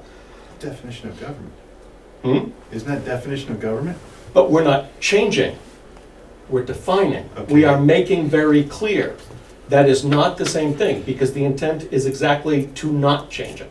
Secondly, we are not changing a town administrator to a town manager. It is a town administrator bylaw for the town administrator position.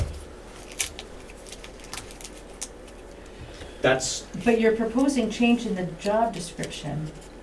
You said in the meeting, you're proposing changing the job description. No, it was based on the job description plus several other town administrative bylaws. But I guess my point is, shouldn't it be what we've already voted on, unless you're gonna change it? If you're gonna change what we already voted on, it should be a separate change, not just in that big document that took hours of meetings to explain. No one knows more than I how long I've taken explaining these. Because there's been 6 hours with these people, well, former, and 6 hours with the public, with varying degrees of public participation. Okay, so why don't we pause here and take the pulse of the board regarding whether we need to wait until annual town meeting, and then we can have further discussion after tonight. That was the question I asked at the outset. I know, and I thought we had consensus, but I'm not necessarily opposed to bylaw changes going to the special. My concern is, and this was a concern in the spring, was that it feels very rushed, that there's the amount of public outreach that needs to happen and feedback and time to digest and everything.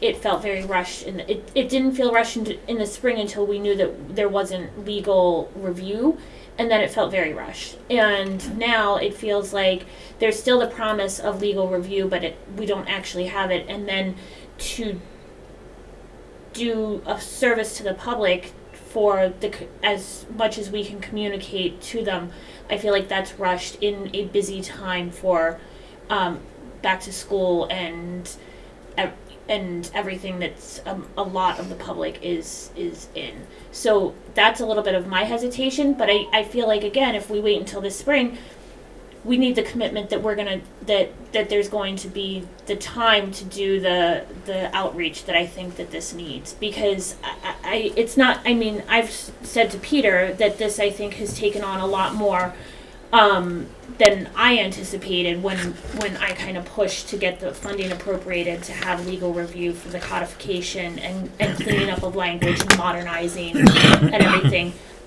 So in my mind, that was kind of my thought of the initial intent, and that's definitely expanded, and now I feel like we need to make the time to have that clearly communicated to anybody that's interested and not feel rushed. rest of the board, what do we think? We thought. I don't have any, whatever everybody else wants, fine with me. I'm done. Yeah. Well, like I said, I wouldn't consider anything that wasn't reviewed by town council. I do have an issue with lumping it all on one big, why not even get some of it done? Maybe just a couple of chapters. It does it have to all be one? Whatever we get done at special, we don't have to do the rest. We can do the rest at the annual, but I don't like the idea of a big clump of whatever and reviewing it all at once. And if I may, I have a question, maybe Peter, is there a way that nothing is implemented until the bulk until everything that needs to be approved? Because if we need to essentially, if the town needs to approve chapters 1 through 5, then if they don't all go, then we have broken government, right? So is there a way to say none of this is implemented until there's cohesion or whatever? Because maybe some of those bylaws, maybe bylaw, I don't know what number, needs a whole lot of reworking or redoing, revisioning, I don't know, and that may take more time.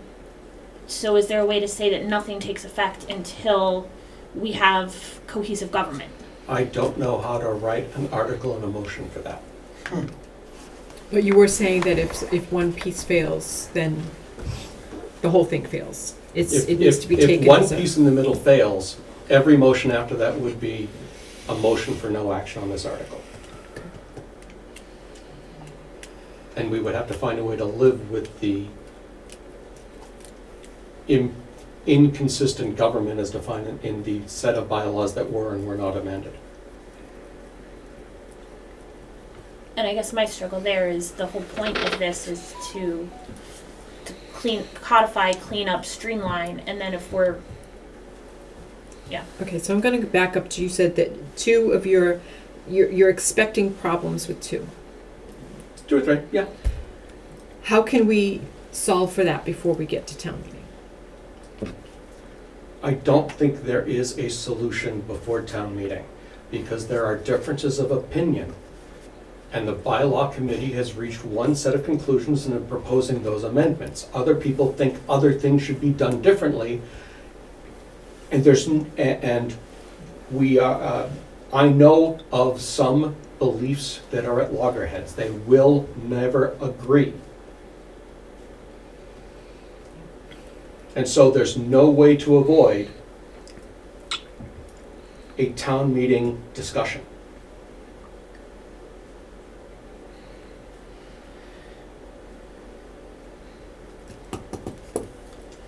I mean, for example, Michelle brings up that one of the ones that I expected is the town administrator bylaw. Some people may not like some of the powers that he has. We, the ad hoc bylaw committee, have put forth what we believe is the right bylaw, the most right bylaw. And other people will disagree with that. The only way around that is to have someone amend it.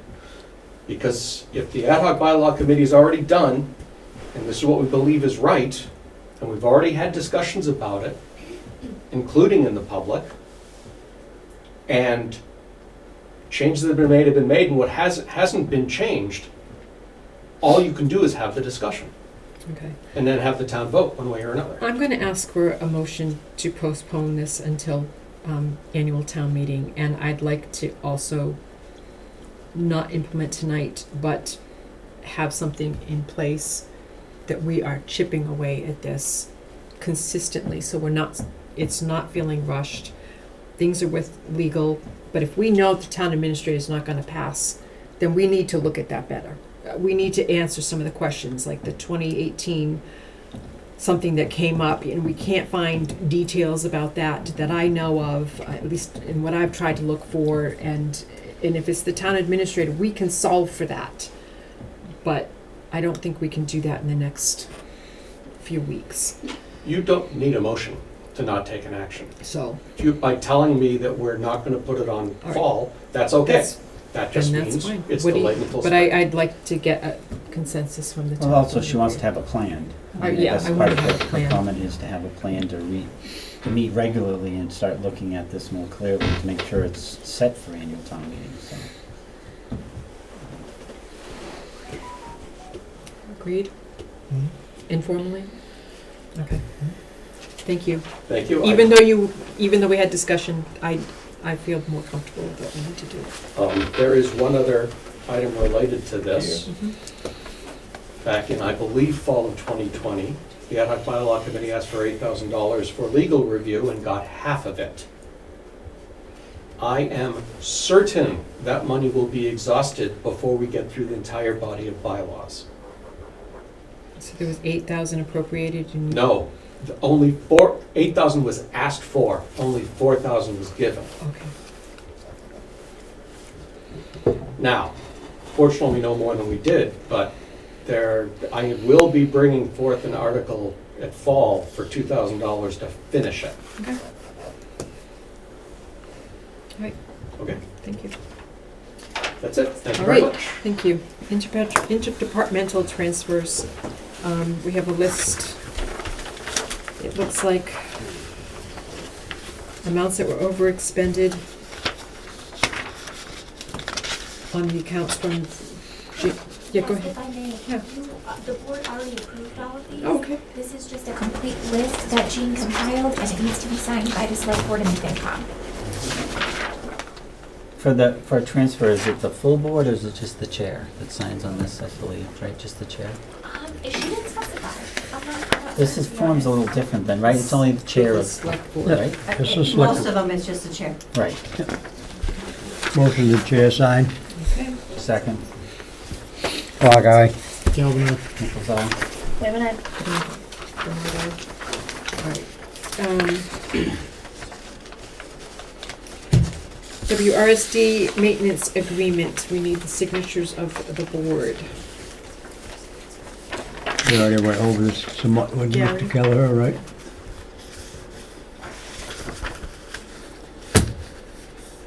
Any comments on that, So what do you Mr. got on the Keller? signature page? Oh, it's on the other side. It's two-sided signature.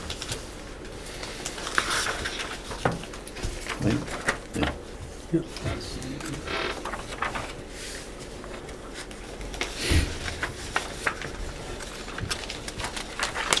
May I Please. ask, is there anything that's changed between, since, I assume when this was dated, the lease agreement was dated July 1st, 2016? Are there any significant changes? I mean, No significant, there's just, there's some minor dollar changes on what they're paying on what they're paying the town. to town? Yes, The requirements of town to the buildings and properties hasn't changed. Correct. Our responsibilities Correct. to everything has not changed. The dollar amounts have increased slightly. Increased, yeah. slightly, yes, yes. By slightly, I mean like $400, $500, $600, that's pretty much it. And this is a 3-year 3-year, yeah. agreement. It's tough because, I mean, we know the cost of everything has increased significantly. We're not seeing it on the lease side, but if we see it on the lease side, then we're gonna have to see it on the tax side to fund the budget. So it's, we're Absolutely, chasing our because I tails. also had several discussions with Mr. Buckley regarding this, so we're actually gonna, as he has in the past, we're gonna be monitoring exactly what we put into each school per year, Leah, so we can, actually looking for balances, if any, at the end of the year, and then we have some suggestions about what to do with that, so hopefully put it into a capital program or repair program, Like a plan. yeah. Doesn't that money currently go to the general fund? The what? Doesn't that, the receipts from that currently go to the general fund? We Yeah, don't it needs see to go that. to general fund. Sorry, Paul, I can't hear you. Goes to general fund It right needs to now. go to general fund. Yes, sir. Thanks, Skip. Okay. Sorry I interrupted. And, yeah, I mean, it's, again, tough because it goes to general fund because we're paying some of the school budget from, yeah. Do you mind if I go ahead, and I'll be very brief? All right, thank you.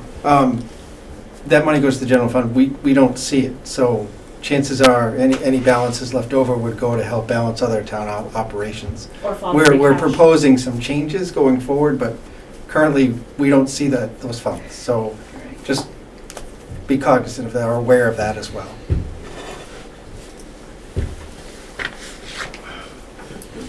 Motion to sign the agreement. Second. Any further discussion? Roll call. Clock eye. Nichols eye. Wait a minute. Benoit, aye. I'm signing my name. All right.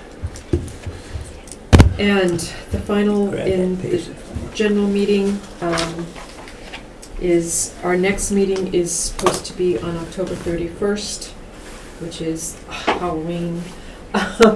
There is a motion, there's a request to either change the meeting to the following Tuesday or have an abbreviated meeting to just approve the warrants and payroll. I think my personal opinion is that we're coming up to meeting season, and I think that we may need the meeting time. So, is it possible to? Do you see a reason not to have it on November 1st? To make it? No, we just would likely not be able to begin this program. Yeah. But otherwise, no. So, for those of you who have young, it doesn't matter to me, so, whatever the So board I make a wants. motion that we move the October 31st meeting to November 1st. Any discussion? Roll call?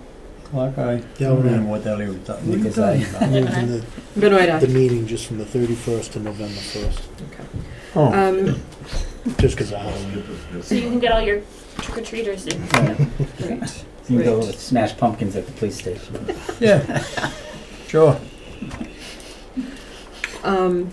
Okay, at this time, I would like to get a motion to adjourn from this meeting to go into executive session, from which we will adjourn. Or, excuse me, going to go into executive session and we will adjourn from there. No, because we have two different executive sessions. No, we just got one. Same one, just a We already did one. Well, some people be in one and some people will be in another. Right, so don't we have to adjourn from one and open the other? Nope, it's the same executive session, it's just Two multiple subjects. topics within one. But it's not the same people.